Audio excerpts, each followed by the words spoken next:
চিত্রনায়িকা জান্নাতুল ফেরদৌস ঐশী এবং নায়ক আরিফিন শুভ দুজনেই ব্যক্তিজীবনে যথেষ্ট আড়ালপ্রিয়।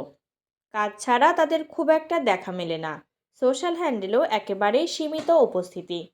তবু এই দুজনকে জুটি করে তৈরি হয়েছে একের পর এক ছবি।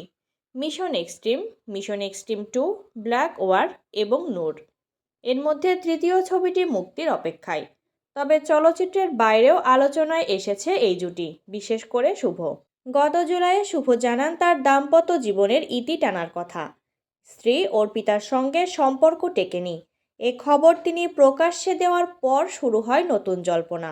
সে সময় গুঞ্জন ওঠে শুভর ব্যক্তিজীবনে ফাটল নাকি অভিনেত্রী ঐশীর কারণে।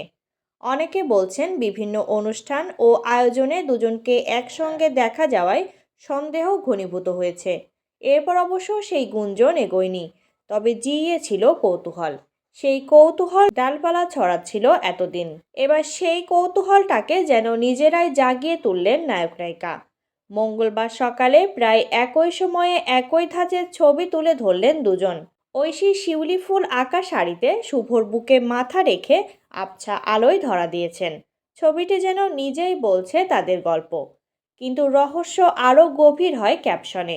আরিফিন শুভ তার ছবির ক্যাপশনে লিখেছেন, তোরে এত ভালোবাসি আর বলবো কতবার। অন্যদিকে ঐশী যেন সেই কথারই প্রতিধ্বনি লেখেন, যদি হারাস একটিবার মরে যাব শতবার। দুটি ছবি দুটি বাক্য, কিন্তু সুর এক। আর ঠিক সেখানেই উকি দিচ্ছে পুরনো প্রশ্ন, শুভ ও ঐশীকে সম্পর্কে নাকি অন্য কিছু। এর মাঝে শোনা যাচ্ছে দীর্ঘদিন আটকে থাকা রায়হান রাফি পরিচালিত এই জুটির আলোচিত সিনেমা নূর বায়োস্কোপ প্লাসে দ্রুতই মুক্তি পাবে। তাই নেটিজেনদের দ্বিধা, এটা কি সিনেমার প্রচারণা নাকি পর্দার বাইরের কোনো সম্পর্ক।